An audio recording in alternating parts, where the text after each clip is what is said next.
I'm going to be honest. I don't know why Murphy John Bird is dressed like this. I have no answers. Nobody has any answers for John Bird. John Bird is an enigma wrapped inside of a mystery. I think you mean one of a kind. No, there's many like you. But There you do are it better. none like You, me. you play stupid better than anyone I've ever met in my life. Exactly. That's one thing. I cannot read this guy. We've been together 2 years, all right, and he still, I will say, hey, I need you to do this. I just can't do it. No, I'm just kidding. And he'll get me every single time. Doesn't matter. I mean, he does at least twice a day. See, I don't even know if he's really laughing right now, if he found that funny. I've broken him.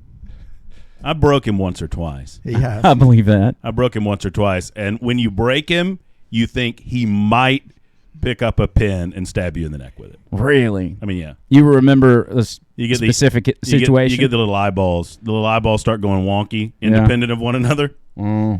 That's when you know. I know a little bit of the history of kind of maybe, what would we say, anger issues that John Bird's dealt with, but I've never dared push him to those limits. I've got no interest in doing that. I'm more of the, hey, everything's okay. We got this. But I'm that kind of guy, though. Well, a smart man once told me that you have to know where the line is to know when you've stepped over it, right? And that's where you are now. See what I- Over the line. That's awesome. see what I did there? That's good. That's good. Yeah. Okay, I'm going to leave now. That's about the pinnacle. That's all I can do. So, Matt Murphy, thank you for coming to our luscious studio. This is beautiful. We've obviously got Gorgeous. John Bird, myself, Tony Gump, everybody in the house. And this has been a long time coming because we've tried to do this for what, 2 months, 3 months?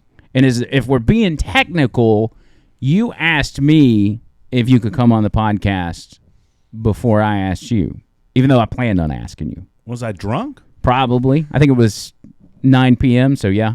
Well, generally speaking, if you ask if Matt's drunk, there's about a half and half shot. That Right. you're right. So. Yeah. That sounds about right. But I'm glad you showed up. I know Yeah, it's logistically fun. It's good. It's tough It'll be to fun. get you down here. You're only 3 hours away. Feels like more. Feels like more. Feels like you're a world away. How's it going up there? It's good. Nashville's wonderful. I mean, Tennessee and Alabama are so similar. I mean, it really. I mean, I think Georgia's a little bit different because Atlanta has grown so big. Nashville still has a feeling of the South to it, and I think it's probably because of the country music influence. But it's a growing city. It's incredible up there. There's just an infusion of youth all over the joint, and I think that's largely due to the music scene. So that keeps an energy about the city. There's always, bridesmaids parties and all the people that want to come in to go to Lower Broad and get all drunk and all that. But it very much is an it city, as they say. And I'm having a great time. It's a lot of fun. Do you miss Alabama? I mean, of course. I mean, yeah, of course. I mean, I lived here for 20 years, so I do. I miss the people. I miss my friends more than anything. Yeah. And I mean, cities are cities. I mean, they have their own little unique identifying markers. But cities are what they are. I mean, you find little places that you like and parts of cities that you don't like. But the people and the friendships that you make, and I'm not trying to be sentimental or maudlin, but the friendships that you make, you can't carry those with you. Yeah. That sounds very emotional and sentimental. So you basically, you have to leave some people behind. That's true. I mean, and toward John's point, there's some good to it that you get to leave, some of the refuse that you really never cared for. It's kind of like just scraping off the old shoe, Right, and moving on. Yeah, that's good. Nice to see you, Yeah, John. but you're never quite the same, though. little piece of you gone forever. I tell you the first thing that I remember John saying to me. Yeah. Well, the first moment that I remember about John Bird, and there were moments before this because he was technically my boss. I guess he was my boss, not even technically.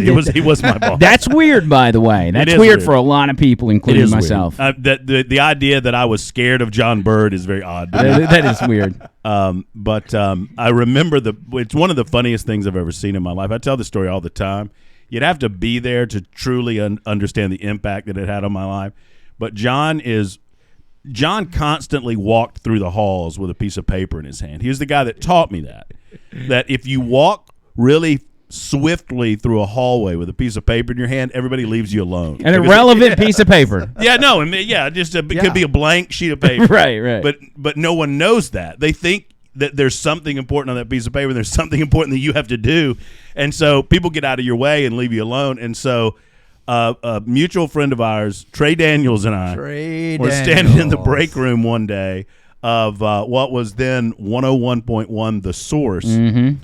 And John is muscling his way through the break room, and he looks over our way and says something like, gentlemen, or some serious little something he said. And he runs head first into the wall. Oh. Like he turns back to go through the doorway, and he missed the doorway and hit the door jamb. And he never stopped. He never stopped. He looked back at us and looked at Trey and pointed at him and pointed at the door and said, "Have that removed," and then kept going. That and the sandwich. The sandwich. Oh, let's hear the sandwich. I want to hear this. We're having lunch in the break room. John walks into the break room. And our friend Trey has just made a delicious, beautiful, like Dagwood type sandwich. Yeah. And John walks up to the table, doesn't say a word, picks up the sandwich, takes a bite of it, sets it back down, and then leaves. And I said to Trey, "Did you know he was going to?" He goes, "No." And you got to keep on their toes at all times. He is that guy. Like, you're telling me this, and this is not out of the realm of possibility on any given day working with him. I could see that. Have you eaten a lot with him? No. Have we ever? Usually, like, we get people that bring us food to the station. You know how that goes. And I will usually just pass it to him because I'm weird. I only eat one meal a day, and that's in the evening. Mm-hmm. So I really don't eat with anybody. Right. I do, however, watch him eat from time to time. You watch him make love to his food? Yes, and he will eat a Twix bar like a slab of ribs. He will hold it and eat all around it and have the Twix bone left over, which I don't know what he does with.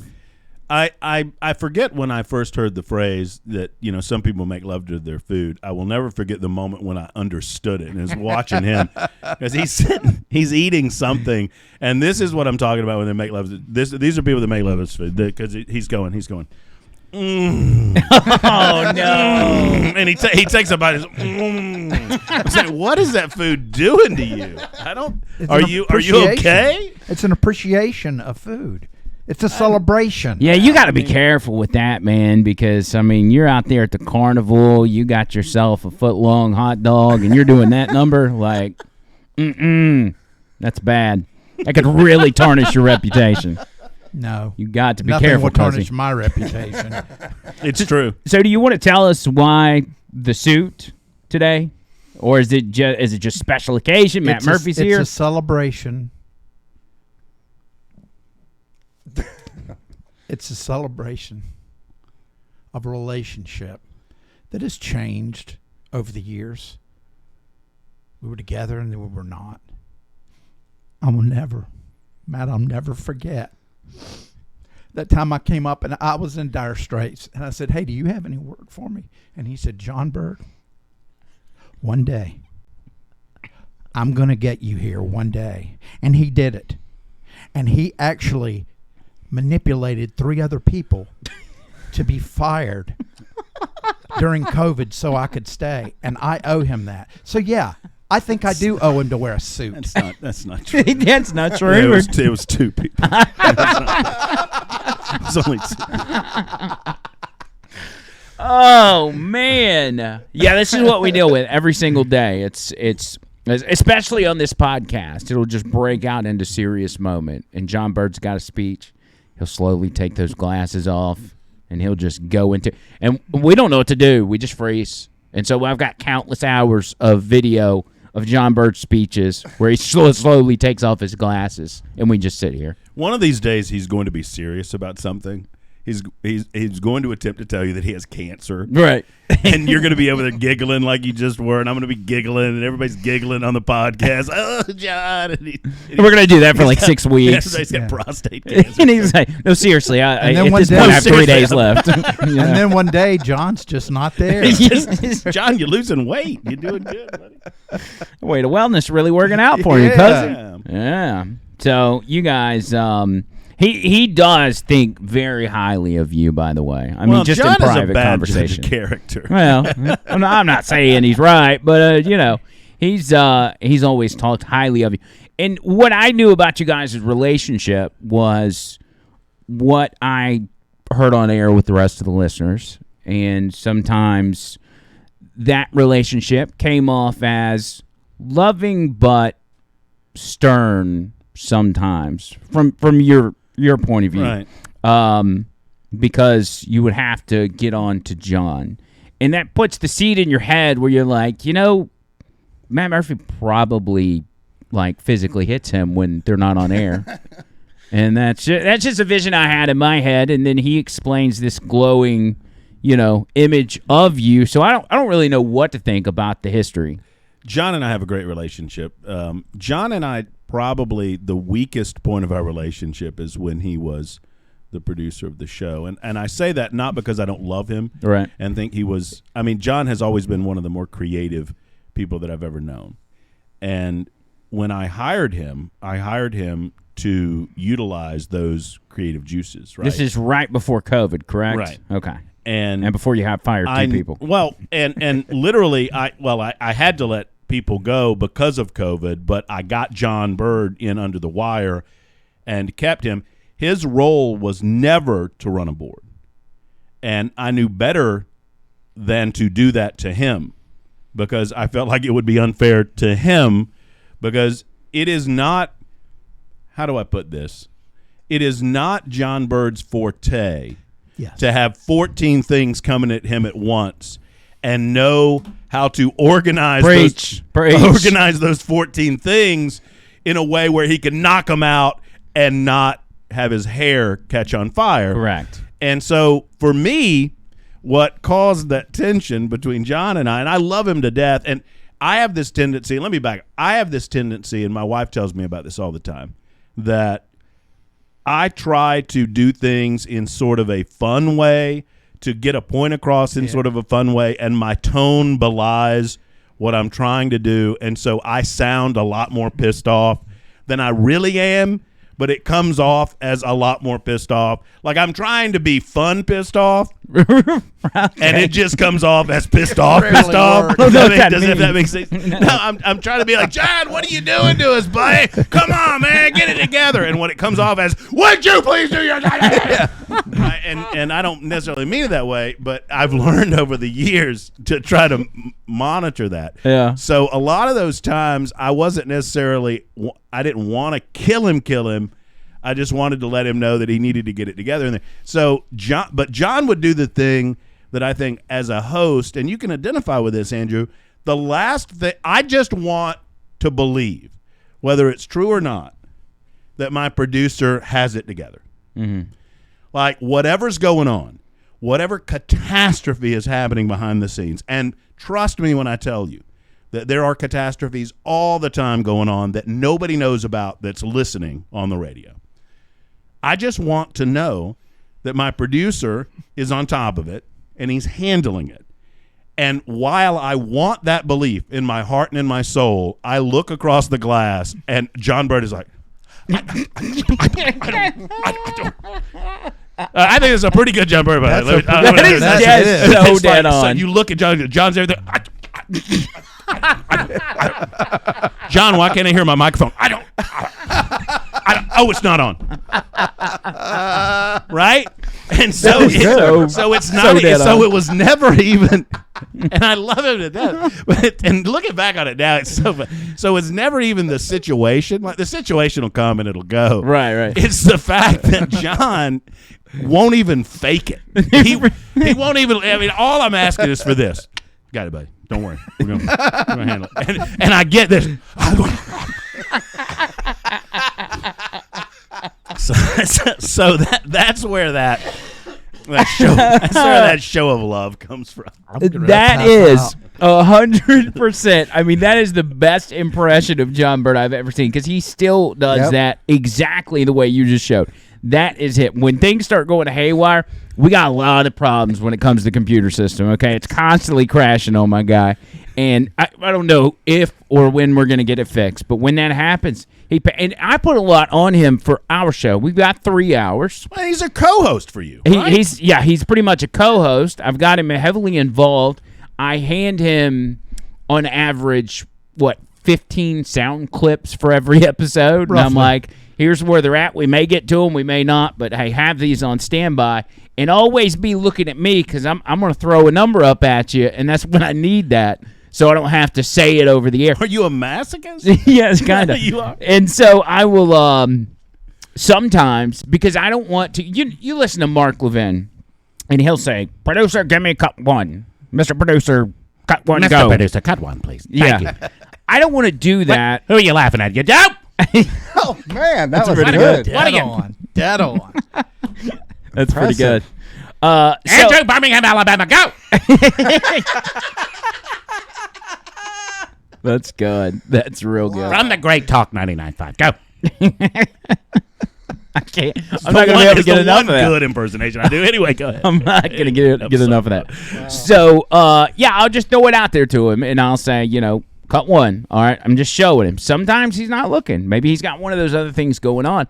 I'll have to, and this is mid-sentence, mid-thought, cut my mic off, hit the talk back, cut one, go back to my mic, finish my thought. You've probably been there, and it works though, because he can't lock eyes with me for 3 hours. He's got other stuff he's got to do, but it's just we've got a fast moving show. Well, apparently for a while, John thought that it was a rule that you didn't look at the host. Really? Because, that's what I always thought. Right, because he's looking at the computer, he's looking outside. He's looking at the birds in the tree. I mean, I was told when I worked with TC and John Ed in the early 90s, I was told never to look them in the eye. That's what they told me. Don't look me in the eye. See, this is what we're talking about.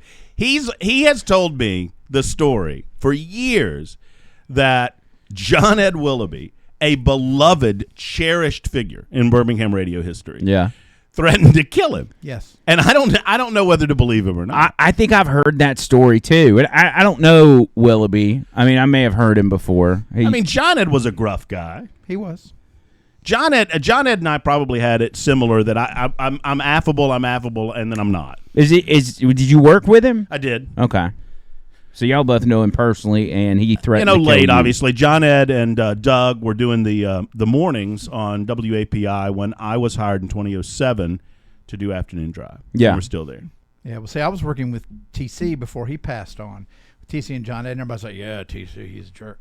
But Tommy Charles was actually very nice to me. And John Ed, was nice, but when I started to transition into a creative service director for the stations, oh no, he didn't like that. He didn't like that. Too big for your britches? Yeah, that kind of thing. Yeah, well. Interesting. But I'm still here. Did he ever actually try to follow through with that, the whole killing you thing? I've been advised by counsel not to say that. Fair enough. Well, there you go. Whatever. Lawyer's gonna lawyer. I'll end up. I end up getting him to say stuff that he doesn't want to do. We're very transparent on the show. Obviously, you don't hear our show, and I don't hear your show. We're on the same time, but we're very transparent. It gets me in trouble at home a lot because whatever I got going on backstage, it's at the top of mind. It's coming out. I don't think Bird's necessarily like that, but I will usually drag it out of him, and I don't do it on purpose. I'm not meaning to expose his secrets, but after 3 or 4 times of asking live on air and backing him into a corner, he usually comes out with it. Really, that's interesting. I am very tight-lipped. I've never talked to anybody about my life. I'm going to say this, and maybe it's going to come off. I'm not trying to be inside, but how much is there? I mean, there's not a lot of depth. Well, there's not a lot to scratch there. So much awful shit has happened in my life. I know and it's made me the freak I am today. I'll be honest. We did before we made it to this studio. We had a small studio at my house, and we were. It was just one camera, 2 people sitting at a table, and we were talking. And I was doing these interviews where I would bring people in and they'd tell me about their life. And it was like Will, we had AJ in there, and we had John Bird in there. And he talked about all those dark details, Everything. the bad things that had happened in his life. And it was a very serious podcast. It is still to date our most listened to podcast. And I've been doing Over the Line since 2018. You don't The have to most hide listened anything. to. If you lay it all out there, and they can deal with it. But you don't have to hide anything. It feels good. Well, and toward that point, there was a point in my life when I realized that if I lived my life in a manner that I didn't mind talking about it on the radio, that life would become a lot easier. Right?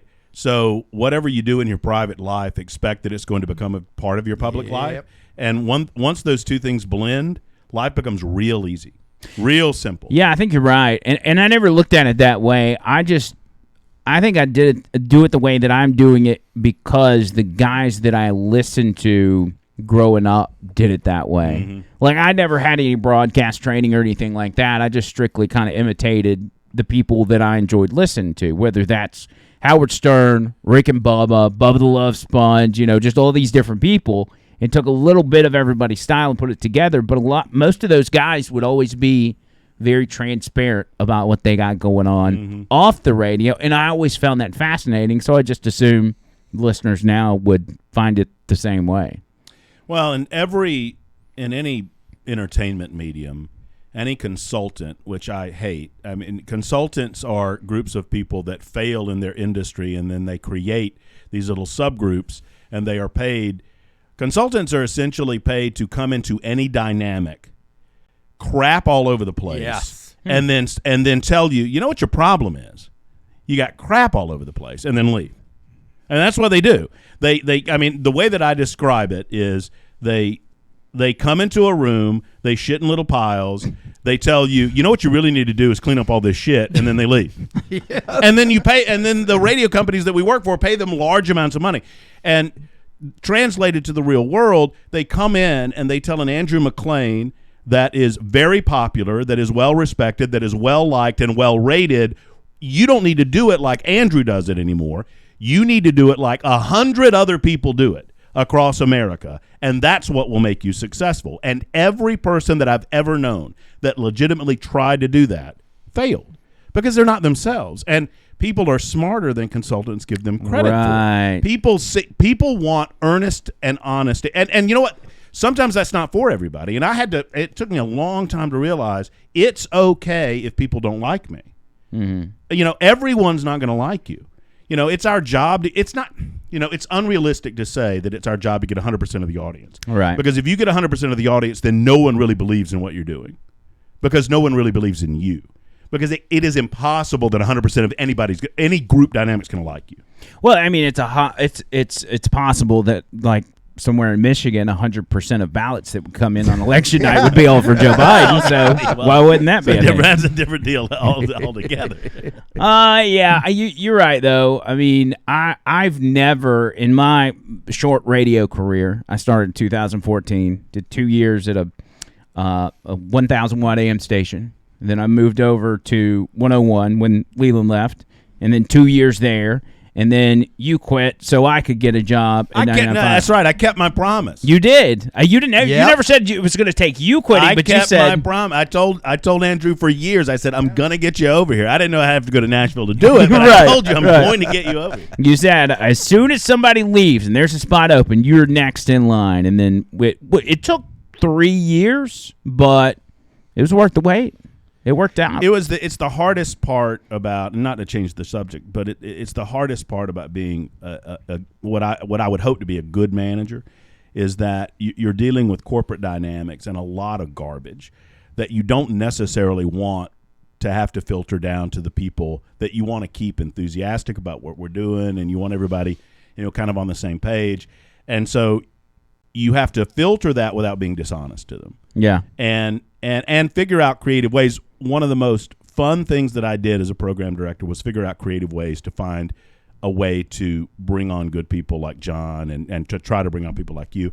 And it's hard in the corporate world where it's all about a buck and, paying off debt and all that kind of thing. Mm-hmm. I mean, it's difficult to convince the powers that be that you need that extra creative person or that extra host, or to keep those hosts when there's syndicated hosts out there, that they would just be happy to fill in. So, but it's very fulfilling when it works. It's got to be a nightmare to be in that situation. But that does make me wonder, like how many corporate mandates are coming down that they're just not telling me about because they know it would crush me and I wouldn't put on a good show anymore. I'll give you and we both work for the same company, so I'll be careful. We all work for right? So the meat grinder. But I don't mind telling this story at all. When 2020 happened, and the Gen 6 stuff went down, and the company freaked out because they were worried that there would be more pop-up type situations like that. There was a mandate that came down that said you need to tell your hosts that no host is to say stop the steal or to say the word steal in relation to the election, the 2020 election. And I, figuratively, not literally, but I figuratively I just threw that. I threw it away, and not because I wasn't concerned with the hosts, and I did not understand the company's concern. I think they were being way too heavy-handed with it. Right. But I understood their concern, but I also understand hosts, and I understand how a host is going to react to that.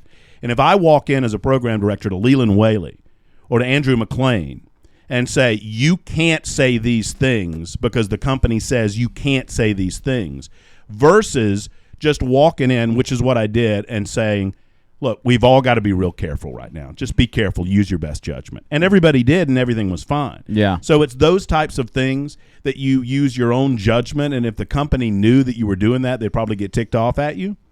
But you do that to facilitate the goal of getting people to trust the hosts and getting the host to trust you that you believe in them. That's why you were a great general manager. I don't know about all that. Program director, should I say. You were.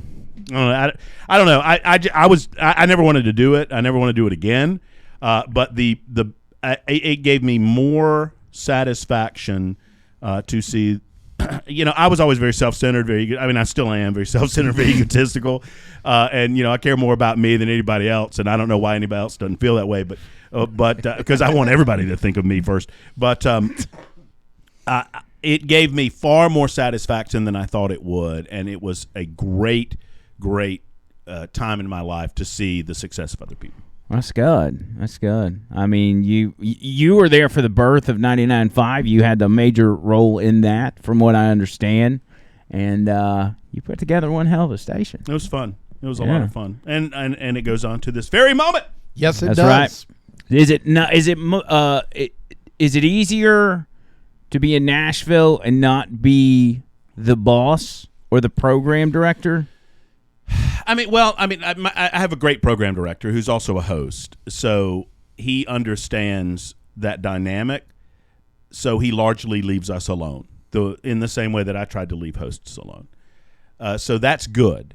My PD in Nashville is a very different kind of guy, and so I just quietly observe the way that he does his business, and I mentally note how I would do things a little differently, or I might communicate something a little differently, or I might handle the dynamic between. Mostly what I see is the dynamic between the people that work for the station and corporate, and I understand those dynamics probably better than most at the station do. And so, it's a matter of watching him navigate those waters and recognizing, well, I might have done this differently, or I might have done that differently, but I don't desire to go back into that. At all, because it's difficult. It's difficult because you're serving two masters, but that's not to say that either one of them are necessarily bad.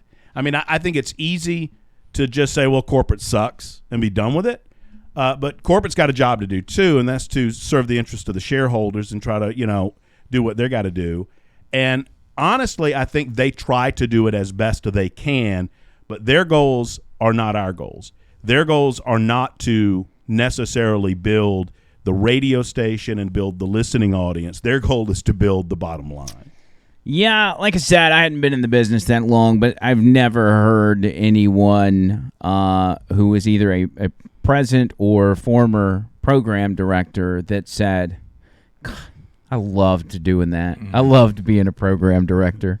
I've just never heard that. Well, I will say this. I mean, now don't get me wrong. There are a lot of liars and cheaters and thieves and scumbags at the corporate level. Don't get me wrong, and I could name names. However, I love the dynamic, and I don't think this changes between being a host and being a PD. I love the dynamic of being in a room full of people who think they're smarter than you and outsmarting them. Yeah, that is fun. That's got to be. And when I was in my 20s and my 30s, I thought, well, it was always the bulldog method, right? I'm just going to get in there and I'm going to bite everybody on the leg, and then I'm going to pee on them, and I'm going to leave. When you recognize how to accomplish, this is what I figured out as a program director, that if I have a goal, then I need to address not necessarily how I want to accomplish that goal, but how to best accomplish that goal. And you matter as much as I do in that arena. So if I recognize how you're going to react to me yelling and screaming at you, I'll give you a perfect example that has to do with Leland. I needed, early on in 99.5's existence, we had this 1 hour show that was dangling out there. And originally it was Matt and Ani from 6A to 10A, and then Ani did a standalone hour from 10 to 11. Right. And then, and then Richard would do his thing and Leland would do his thing from 2 to 6. 2 to 6.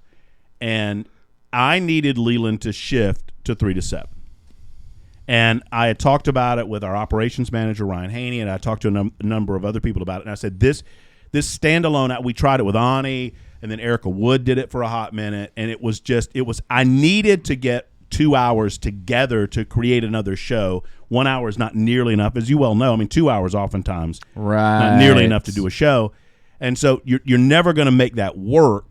And so the answers are to either expand the morning show or to shift. And I decided to try to shift Leland. Well, Leland is our biggest star on the radio station.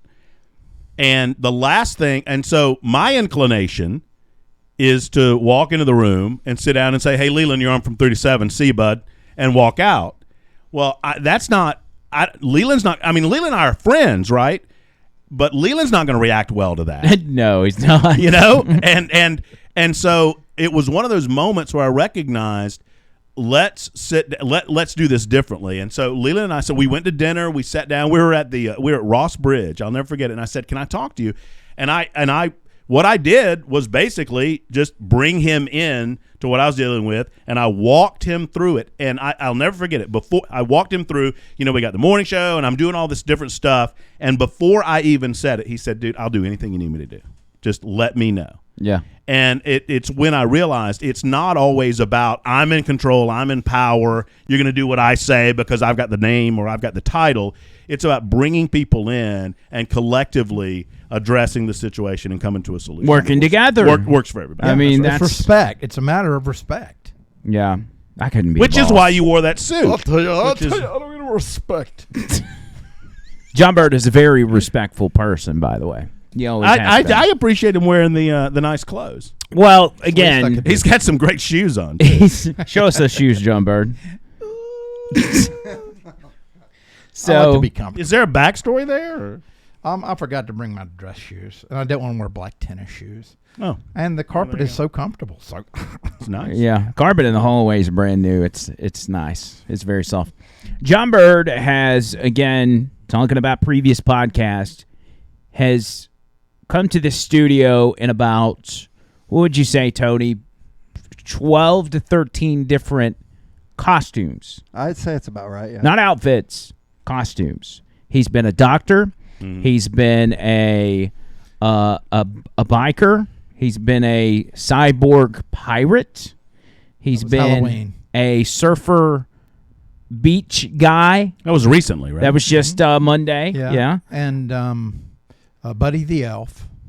Buddy the Elf. Crybaby one. Crybaby. The New Year's baby. Mm. Yeah. And then I had the failed rapper. let's not. Oh, speak that of one was That bad. He came in with gold teeth and Oh. a Snoop Dogg shirt.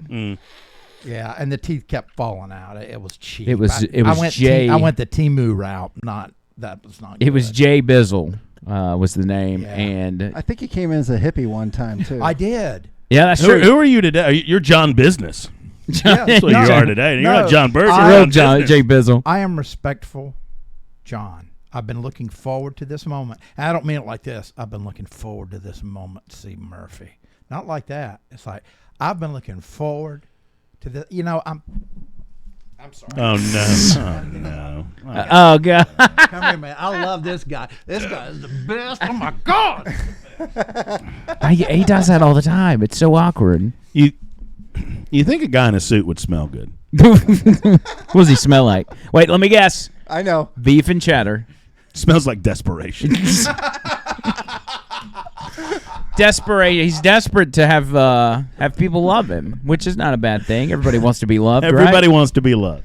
Yes. I mean, I love myself, so that's all that matters. Tony, go give him some more. John Bird, some more volume. He does so much moving around. We can't really hang with him. When it comes to Nashville, I don't know where we got on this conversation, but Nashville, you're enjoying it. It's nice to not be the boss and be able to concentrate on your show. On my end, we were talking about the corporate stuff. I've yet to come across not just this station, but any other station be approached and say, you can't do that, or you need to do this way, or whatever. It hasn't happened to me yet. And I'm not trying to jinx myself. Like, it's just, I've been able to do the show the way I want to do it. And I would dare say we've probably pushed a lot of limits on some of the content, some of the subject matter. But I'm the type of guy that I go in there, I do my show, I do ads, I get advertisers, I keep my head down, and I get out of there. I still do anything for anybody at the station. I'm still a team player, but I try to not stick my nose where it doesn't belong. If it doesn't have to be there, you know what I'm saying? Well, and I don't want to give the perception that happened a lot. That was the only time in my, however long it's been, 24 years now of doing talk radio. The one and only time that I've ever had anything like that happen was right after January 6th. Yeah. I've never had anyone from corporate say, well, you can't talk about this topic, can't talk about that topic. Mostly it's stuff like, hey, you have to cut, $25,000 out of the budget by March. Oh, Right? we don't like hearing that. Figure it out. And trying to be creative in ways that you can manage to give them what they want, or be creative in ways that you express to them in a positive way. And what I learned is that corporate deals in green. So if I explain to them that you spend money to make money, if I explain to them in any fashion that you can make money out of a particular project or a particular show, they want to listen to that. They don't want to listen to how to spend money. They want to listen to how to make money. So that's how you have to approach that. So the one and only time that I would suggest that I've ever been told, there's ever been what I felt like was a mandate from corporate on content-related stuff was after January 6th, and it's because they were so freaked out about it. Yeah, I mean, it's almost understandable whether we agree with that decision or not. I mean, Right. Everybody had one viewpoint of what had happened that day and the days and the weeks after. Right. And so everybody was freaked out. I mean, it's the same freak out when COVID started and everything else. And we view all that much differently now than we did then. So it's just, I believe if we had continued calling Corona Christmas, maybe That we'd was have had so another. much fun. That was so much fun until people started dying, and then we had to stop. Yeah, he told me how you got the plug pulled on that. Yeah. No, back to Nashville, though. I want to bring this up. Having a good time. Your shows, killing it. Everybody has welcomed you with open arms since you've been there. I assume you look like you're friends No, with it's everybody. been great. Yeah, I mean, no, it's been fabulous. The stations are very, very similar, and it's not without intention that's the case. Believe it or not, Super Talk 99.7 WTN was one of the stations that I looked at within the company when we were creating the pitch for Talk 99.5 in late 2015, early 2016. Yeah. Two stations that we pointed to were Jocks in Birmingham, where they had a live and local lineup all day, and I needed to find another example of that within the company that was doing well, and it was in Nashville, Tennessee. And so I said, look, we are already doing what I want to do on a 100,000 watt radio station, and it's making money hand over fist. We can do this in Birmingham. So it was a very, very natural fit for me to get into that environment. Everything that, when I say that, towns are the same, they have their different dynamics, but they are the same. I mean, in as much as we didn't talk a lot about the city of Birmingham because there's not a lot to say about the city itself. Yeah. We don't talk a lot necessarily about the city of Nashville because there's not a lot to say. There's not a lot of change that we can affect within the city itself. Y'all got a lot of drama at the Capitol, though. No, there's a lot Tennessee going on there. 3 and all that. That's pretty fascinating. One of the bigger differences, and one of the things that I've embraced, for whatever reason, Dan Mandis, our morning show host, and Brian Wilson, our afternoon show host, they don't really focus on a lot of state issues. They do a lot of national stuff first, and maybe they get to state stuff second. And I've kind of flipped that script, so I do state stuff first and national stuff as a secondary, and obviously with whatever State of the Union or whatnot, that'll take precedent. So I did a lot with that. I've gotten to know a lot of those lawmakers that were involved in all of that, went down to see it with my own eyes and saw some of the troublemakers with my own eyes. So, yeah, there's been a lot going on. Yeah, we do very little state stuff on our show. When I say very little, I mean like 0. But, we still keep our eye on it. If there's something that's of national importance, we bring it. But we got a different show where... And I think I kind of got some of this from you because you've always had a different show where you went after different topics. It's easy in talk radio to look at the big headlines of the day and bring those to the audience, bring it to the show, and give your spin on it. And then we get to the next show, they're talking about the same headlines. Maybe they had a different spin on it, but they're talking about the same stories. You always seem like you were hitting some issues that the next show wasn't necessarily talking about, or the show after that. And I think that's what we do. I think we bring stuff to the table that we kind of know in the back of our minds. The morning show or the afternoon show is going to be talking about this over here. Not that either one is more important than the other, but so we can provide a variety of content throughout the day for people that listen to that station. And I think I got some of that from you, honestly. Yeah, the more in mornings, I felt like mornings it was a little bit different because you kind of had to sling the hits, but you allow the news people to do a lot of that heavy lifting. Right. But yeah, I've always been a believer that you gravitate to those things that you're interested in. Yes, right. That's because it. I mean, if I try to pretend to be interested in a topic I'm not going to be interested in, then nobody listening or talking is going to be interested in what we're doing. That's why it works, because John Bird and I are like the Beavis and Butthead of 99.5. We're like the children in the room. So if there's a more childish topic, like everybody knows, like, yeah, Bird and Andrew is going to handle that. And so that's what we do. But we're not confrontational with anybody. We're not like you. We don't bring lawmakers on and then throw them out of the studio, which by the way, I think we got a clip of that. What was this lady's name that you brought in? Heidi Campbell. Now, who is Heidi Campbell? So I met Heidi. I tried to get the Democrats to engage, right? This is a Democrat. And Heidi is a Democrat senator from the city of Nashville. I had her on a couple of different occasions. She ran for Congress, and we had her on to promote her run for Congress, although we knew she wasn't going to win. And so we were friendly with Heidi, and she came on. There's I think much like in Alabama, there's a school choice bill that's running through the state General Assembly in the state of Tennessee that would provide scholarship funds for primarily low-income kids, for families who want to get their kids out of a failing public school and put them in a private school. It would supplement the financial need that would exist there to get them in a private school. And Heidi was promoting this idea that it was going to destroy public education. And so two things. I can talk to anybody. Just don't treat me like Boo Boo the Clown. Don't act like I'm an idiot. And don't lie. I mean, present your case, present your argument. I'll yell at you, you yell at me, and we're all good. I have every respect in the world for people who bring their case, bring their argument to the table, and if we disagree, so be it. I'll give you a good example locally. She might be a little before your time. Patricia Todd would come on my show all the time, and we would yell like dogs and cats. I mean, we remember dogs that. and cats. Yeah. But I had respect for Patricia because she believed in what she believed in, and she tried to present her argument in a reasonable way.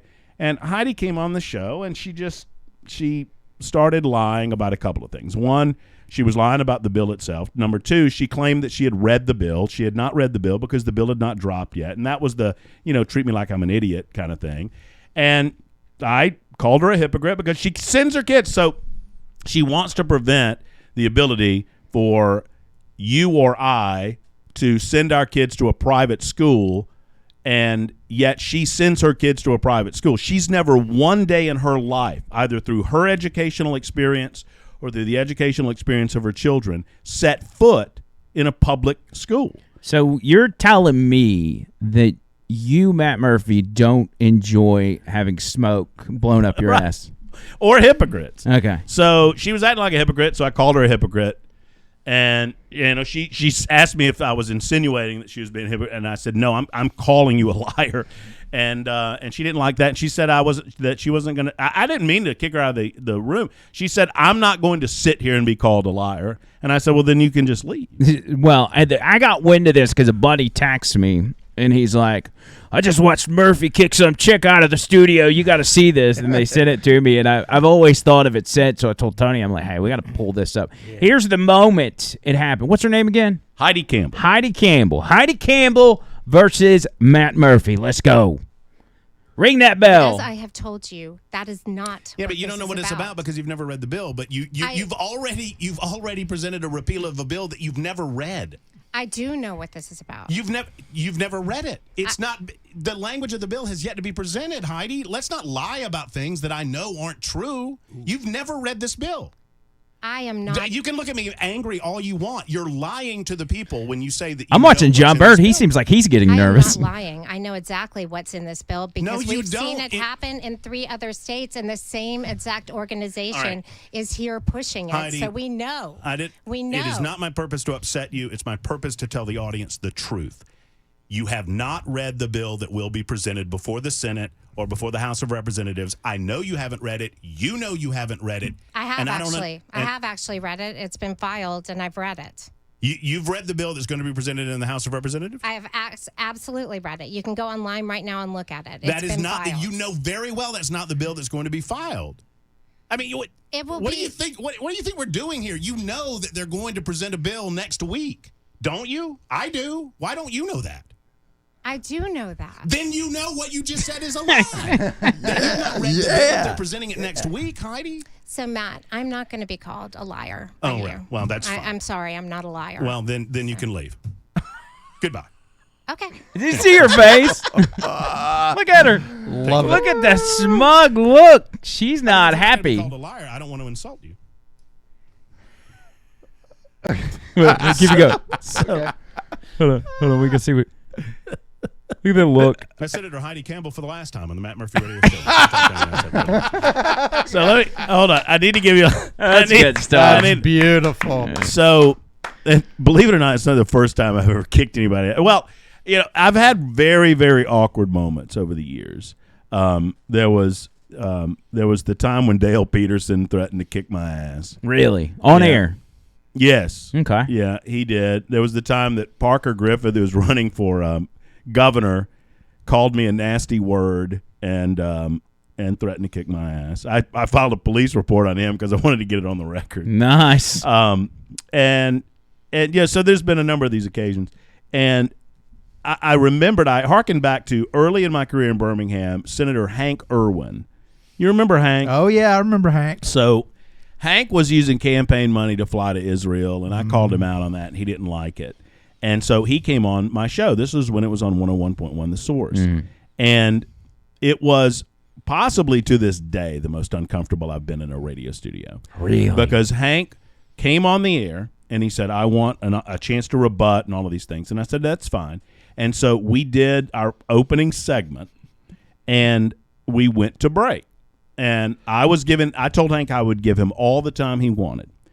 And he said, okay. And he was willing to take it. He brought and I'm not knocking this.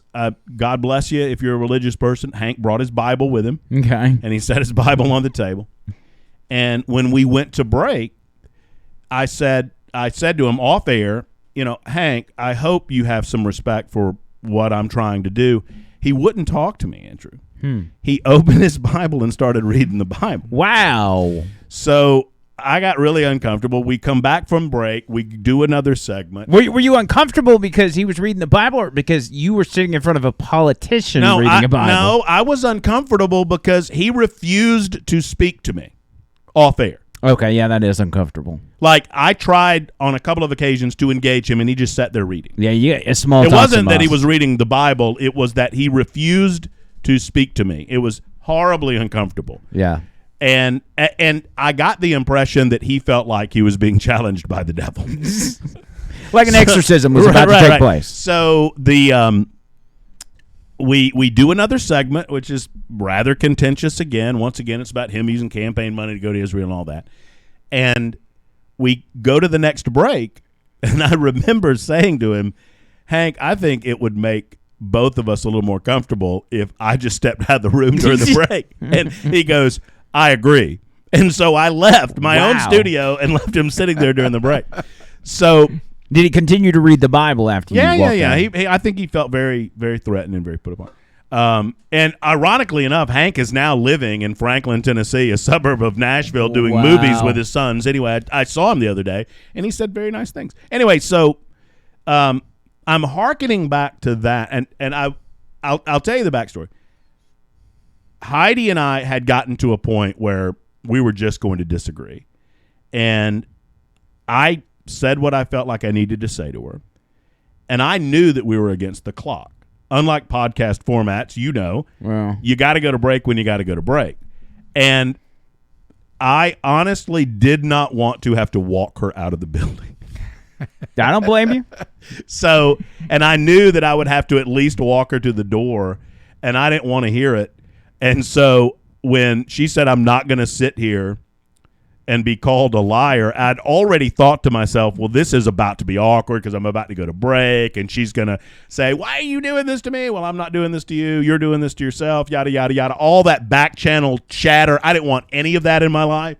And so when she said, I'm not going to sit here and be called a liar, it's like, ooh, like a light bulb went on. I was like, oh, here's your opportunity to not have to deal with any of that. Just leave now while I'm still on the radio. That was good. That worked out good. And it worked out perfectly. Yeah. Nice. That's good stuff, man. I'll tell you, that's good radio. It is. I don't know if I'll ever find myself in a position like that because I don't like to do guests. And I've just got, and I talk about this all the time, but I get extreme anxiety when other people are in the studio. Here, not so much, but when it comes to the radio station, I do. Like, we had an instant, what I said, the other day, a guy brought some food up there, and he's sitting there, and so he brings it in, and he's like, hey, man, we had some extra food, blah, blah, blah. It's from a restaurant down the street. But then he sits down. I'm in a break, but he sits down, and he starts talking, and I'm like, oh, you got to get out of here before I go back on air. I can't handle somebody sitting there. Not like, it's just the fact that somebody's in there staring at me. Right. It's hard to deal with, and that's part of the reason why forget the hundreds, thousands, tens of thousands of people that are staring at you. Yeah, I can't see them, so that's right. all. That's all it is. Right. I'm a basket case, but with what we just watched right there, that's primo radio. Well, and and you can't fake it. It just happens as it happens. And unfortunately, I would like to do more confrontational stuff like that. I'm not afraid of it, but we don't talk to the political left anymore, and they don't talk to us. And I think it's one of the problems in our society. As much as I disagree with where the left is trying to take the United States of America and the world, really, they have decided that they don't have to talk to us in order to accomplish their goals. And I think we are, and when I say we, I mean conservatives, libertarians, people that believe in the Constitution of the United States of America. I think we have kind of taken that up and said, yeah, that's right. We don't have to talk to them either. And it leads us into this false belief that the vast majority of the country agrees with us. And I'm here to tell you that the vast majority of the country doesn't agree with us. Yeah. I think the majority of the country agrees with us, but it is not. It's close. Right. And so we're siloing ourselves in the same way. And I'm not here to knock what we do, but I think in some ways we silo ourselves in the same way that liberals have siloed themselves. And in doing that, if we don't understand how these people think, we can't cut through and change the minds of the skulls of mush that they're currently attempting to convert to socialism. And it's not figuring out the way their brains wired on Capitol Hill. It's the people that follow them. That's that exactly think they're right. on the right. That's exactly right. And that's what you got to... Yeah, you're never going to change the Heidi Campbells of the world because she makes too much money doing what she does. Right. Right. Hers is a nefarious intent. What I want to do is try to get to the younger generations and to help them understand that this way is just leading you down a path to tyranny. And I don't mean to overstate the case, but it's true. Yeah. If you want liberty, freedom, if you want to live a life of your choosing, the only way to do that is to believe that others get to do the same thing. Yeah, it's a weird dynamic right now because we're seeing a lot of, especially if we're just talking about younger people, we're seeing this strange dynamic of people in their, say, 20s, early 20s that are out on their own finally, and they got a job and they can't afford to do anything. They can't afford to go out or, buy a house. They can't buy a house. They can't buy a car. It's just unreasonable. And they're starting to ask these questions. Why is that? My older sister, who's, 6 years older than me, she was able to buy a house at this age. She was able to do X, Y, and Z. I don't do anything but work. I make enough money just to pay my rent or whatever. And maybe they haven't gotten it yet, but they're starting to ask the questions, why is it now I can't afford it?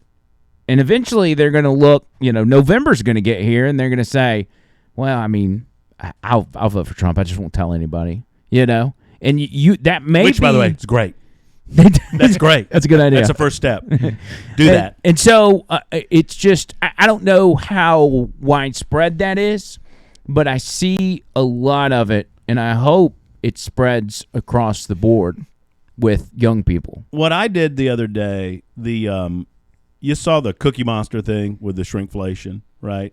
I don't know if you saw this, but the Cookie Monster came out, like the Cookie Monster, Sesame Street Cookie Monster. Right. I heard Joe Biden mention it. Cookie, and and the Cookie Monster complained that he was getting less cookies in his bag of cookies for the same price. Yeah, and Joe Biden reflected on it, and so we had fun with it. We joked around with it a little bit, but then I kind of downshifted into Professor Murphy, where let's talk about why that happens.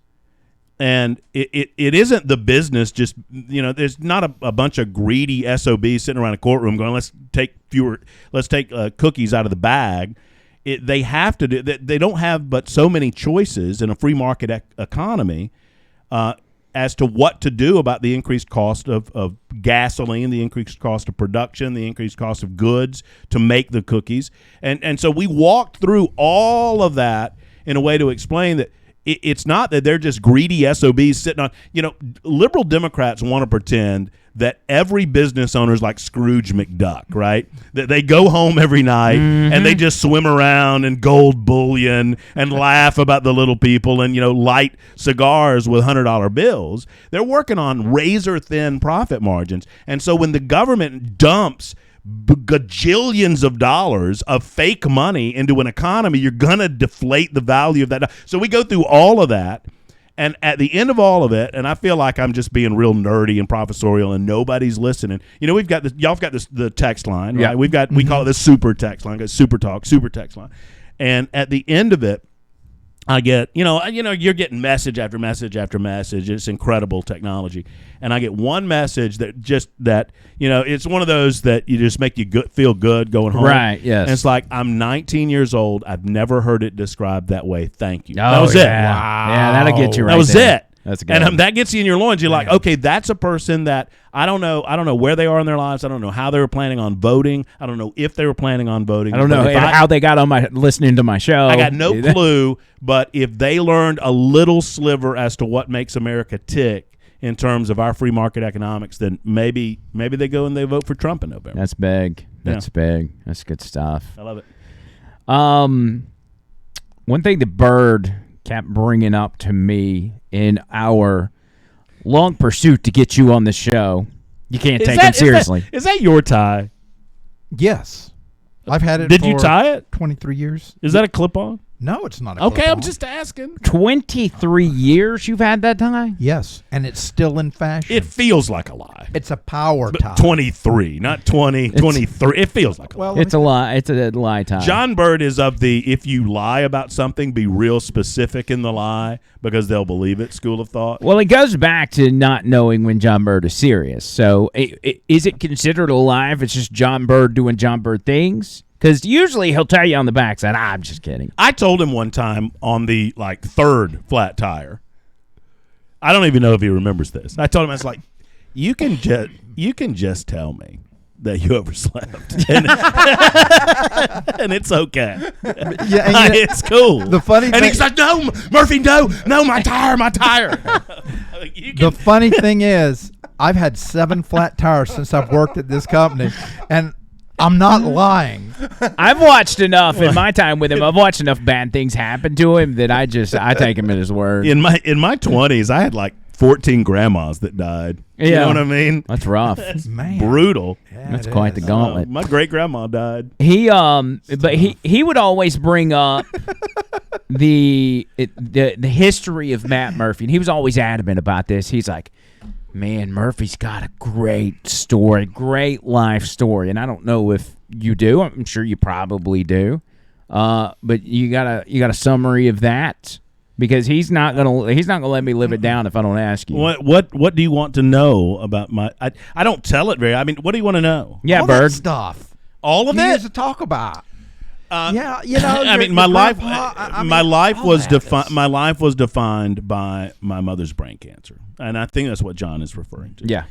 That when I was 5 years old, my mother overdosed on over-the-counter pain medication when I was 5 years old, and she overdosed on Tylenol more specifically, and she was popping I don't know, I have no idea, 30 Tylenol a day. I don't know how many it was. But I know she went to the hospital because she OD'd on it, and it was that led to the discovery of her brain tumor. She had a malignant brain tumor in her cerebellum, which is your middle brain. It had taken over 2/3 of her cerebellum. It was advanced. It was 1978, and so when I was 5 years old, my mother had what was considered at the time experimental brain surgery to take out 2/3 of her cerebellum. And there was a long road to recovery. So that led to a number of events. She was given a 50% chance to die in surgery and a 20% chance to die within 5 years. And she lived 25 years. Wow. The last 15 or so, she lived in a nursing home, and it was the radiation treatments that had gotten to her. But she overcame that to the point that she was able to live on her own. She was able to. I lived with her. We lived in an apartment, and fairly close to my grandparents. And she, for all intents and purposes, raised me. She actually got remarried, and for a brief period of time, I had a stepfather. Different story, but my mother getting sick led to my dad leaving. He, quote unquote, couldn't handle it.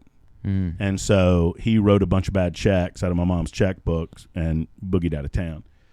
So that in and of itself seems like a tragedy, and it is, but without that, I firmly believe that I'd be in a gutter somewhere because I would not have the relationship that I have with my grandfather, because all of that led to the relationship with my grandfather and my grandmother, because my granddad took up the reins and became the father figure in my life, and always was my dad from then on. I repaired later on in life. I repaired the relationship with my father before he passed away, but it's my mother's illness and her attempts and her successful attempts to overcome her brain cancer that led to the incredible relationship that I had with my grandfather. And my grandfather was and will always be the finest human beings, in my opinion, that's ever walked the earth, not named Dolly Parton. I've heard you talk about him on the air several times, so I know how highly you think of your grandfather.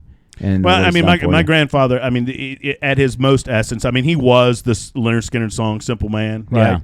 Is that life's not that hard. You keep your word. You don't lie to people. You don't steal from people. You don't abide people that do these things. and you do right by your family. I've told the story often, and it epitomizes the type of guy my grandfather was. So because my mother had brain cancer, and because we were not rich by any measure, he quit his job. He was head mechanic at a road construction company. He had about 10 guys that he managed, and he was not making enough money to raise us, and so he quit his job doing that to go out and be independent. Now I was, sick, so I didn't realize any of this was going on. I learned after the fact. But he took a risk and went independent so he could earn the amount of money that he needed to not only to raise 3 children, but to pay off medical bills and to take care of my mother.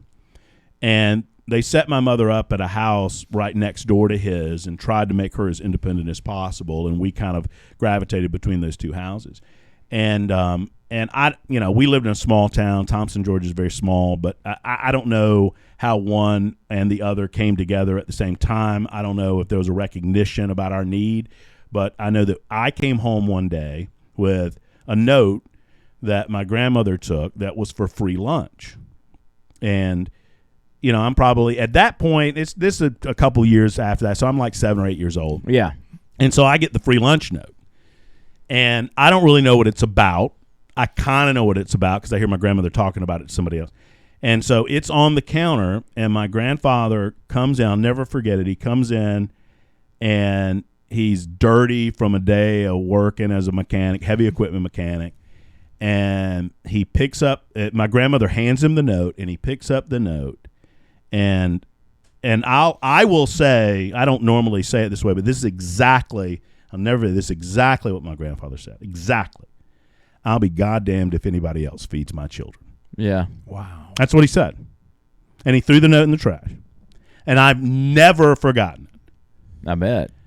And that's a man of integrity and honor. Absolutely. And the other one, my favorite grandpa story to tell is the smoking story. I've told it often, and it really informed me about what type of person you wanted to be, and what in life what you should be willing to abide regarding other people and what you shouldn't. And so I started driving when I was 12. My grandfather taught me to drive when I was 12 to drive my mother around.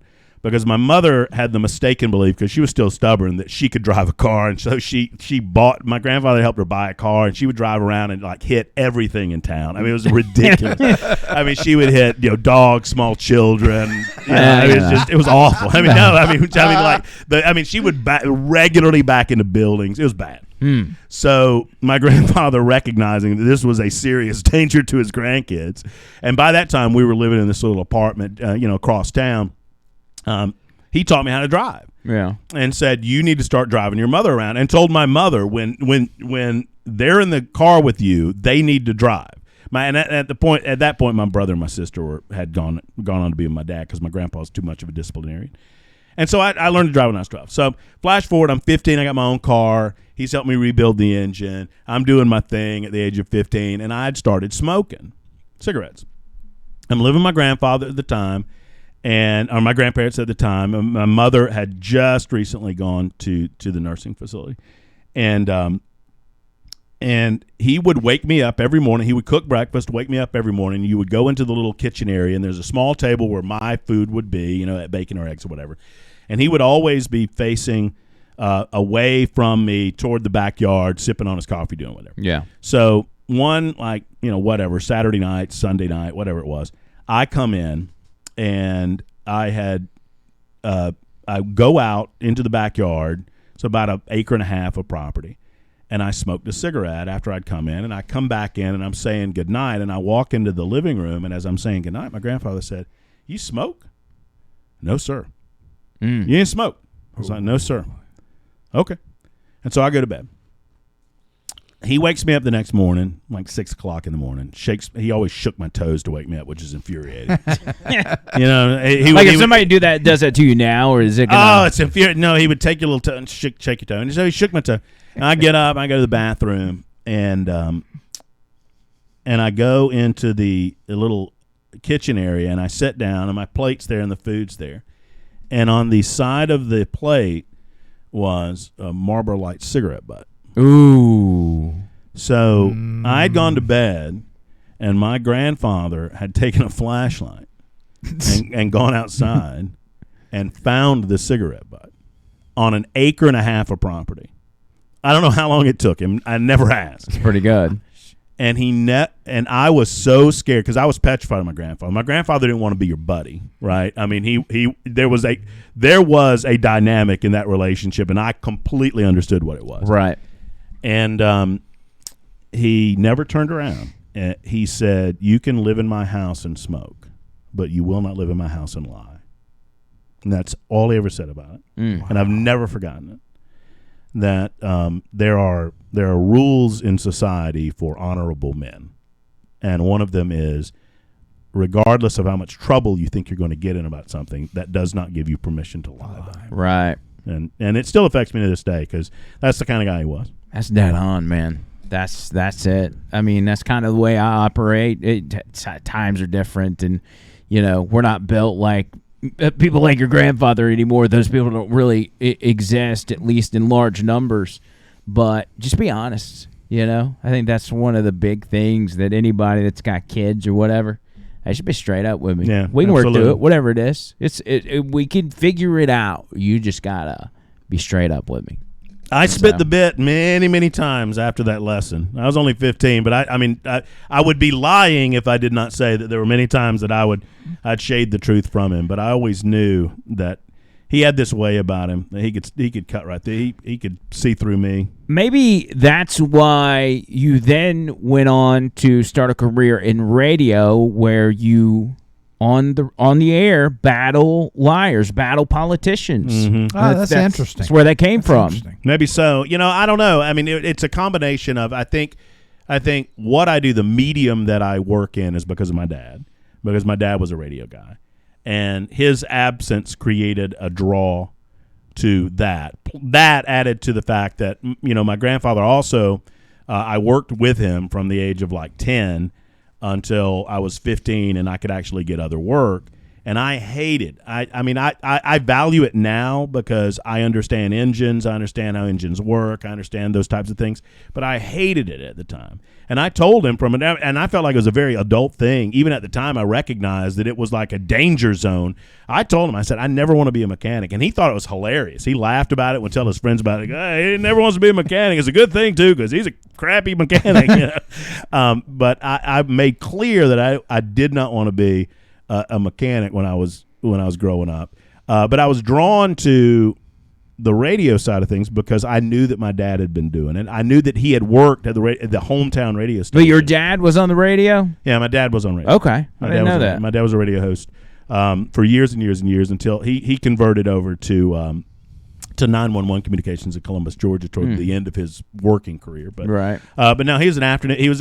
My dad is the definition of the Peter Principle. Well, here's what my dad would do. My dad would go into a community. He would get a job because he was a really talented guy.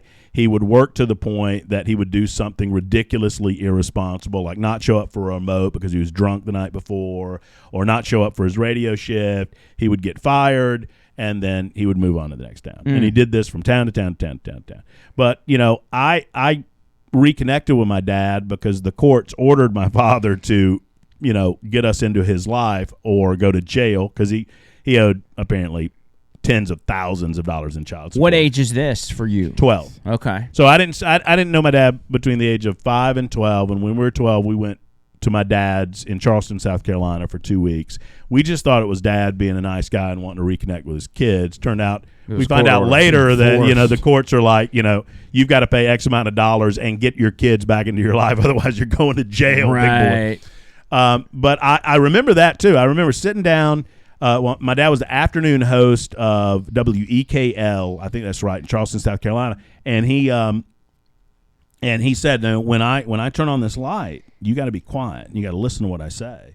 And I thought everybody, I had this perception, this 11 or 12-year-old perception that when you turn on a microphone, everybody stops what they're doing and listens to what you're saying, which is not true at all. But and so I was drawn to it.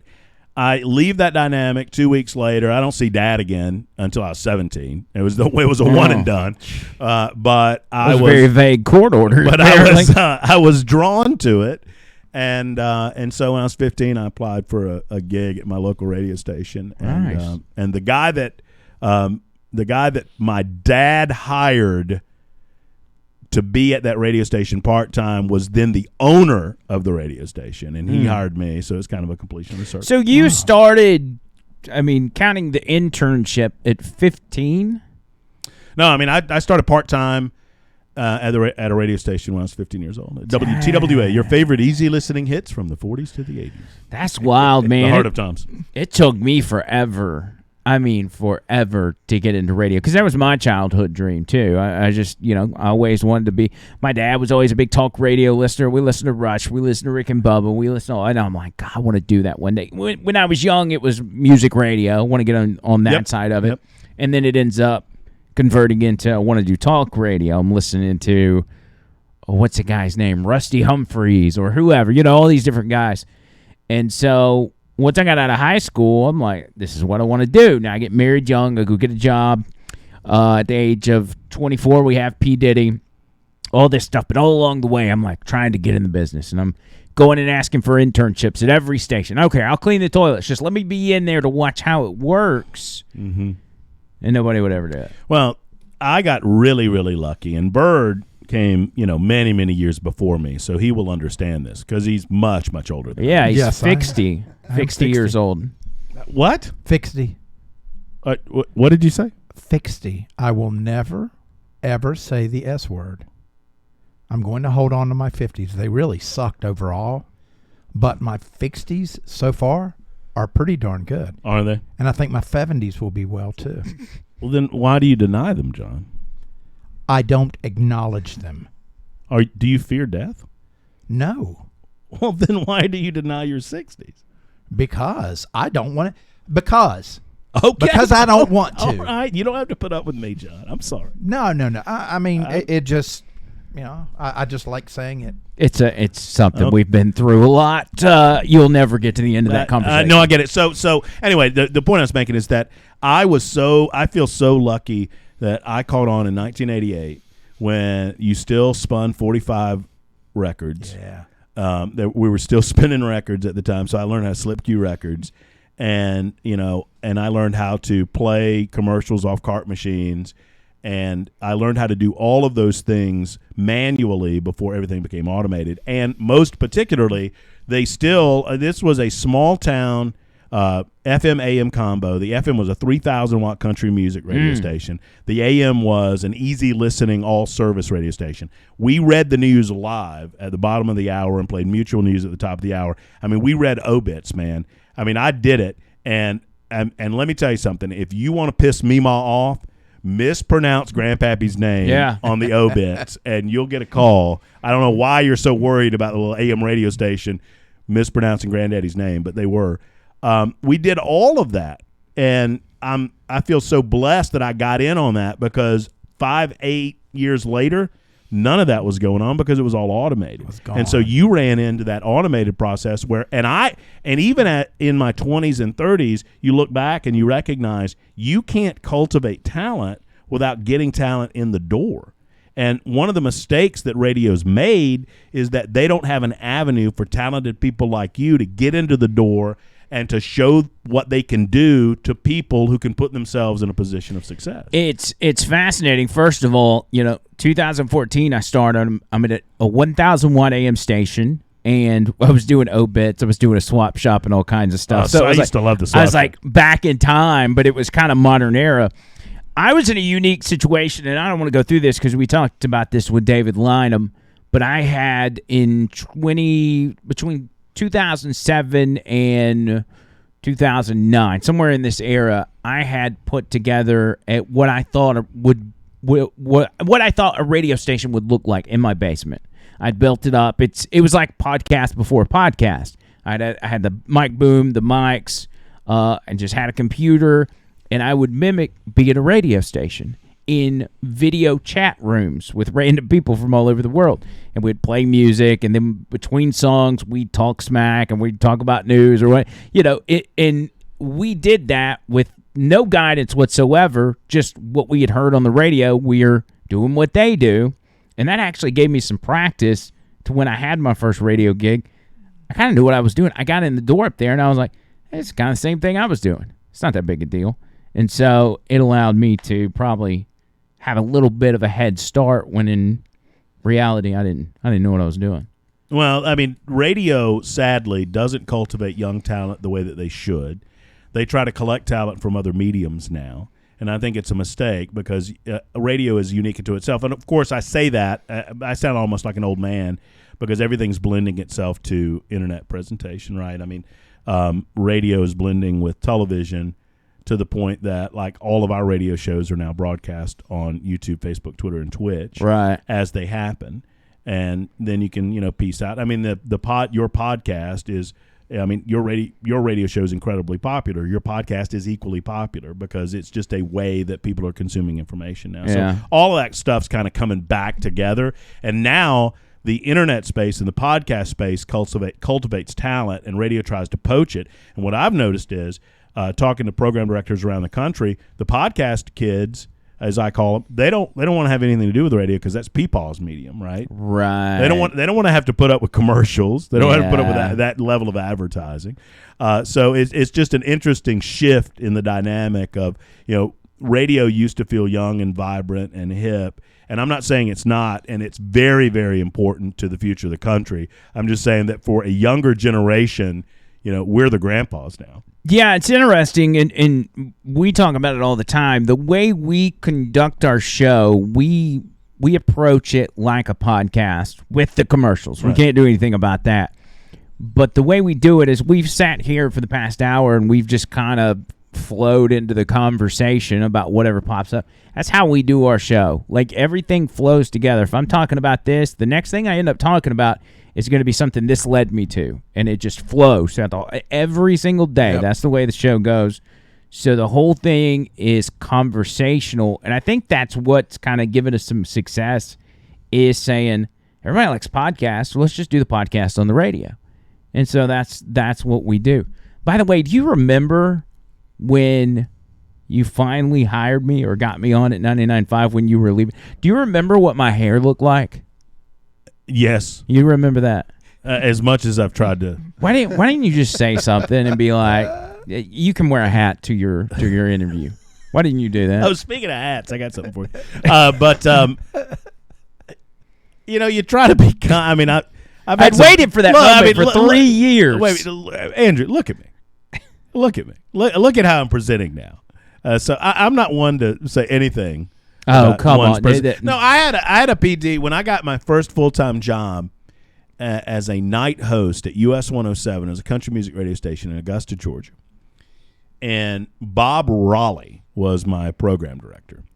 And Bob Raleigh talked through his nose. And Bob Raleigh told me, I asked him, is there a dress code?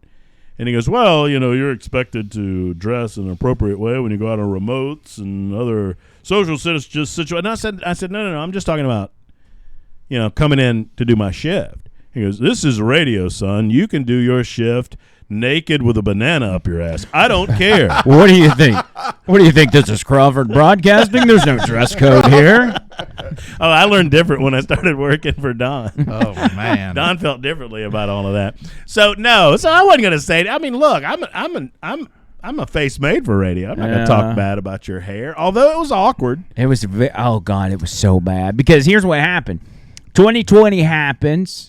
I get pissed off, and I'm like, I'm not going to cut my hair till they put Donald Trump back in office. Yeah. And I thought early on, like when we're in November and December, you're like, okay, maybe there's a way we can fix it as we're trying to figure out exactly what happened. Yeah. That obviously didn't come to fruition, and once January 20th got there, it's over with.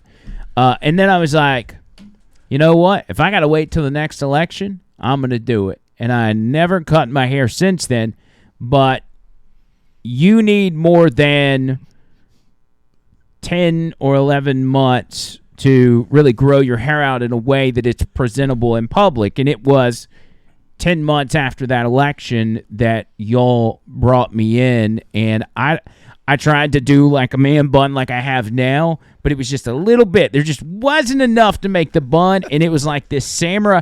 I had even, when I first started growing it out, I was cutting the side, so it was just this top patch that was long hair. Yes, we're aware. It was so bad. It was so interesting. It was so bad. See, I liked Bird with his longer hair.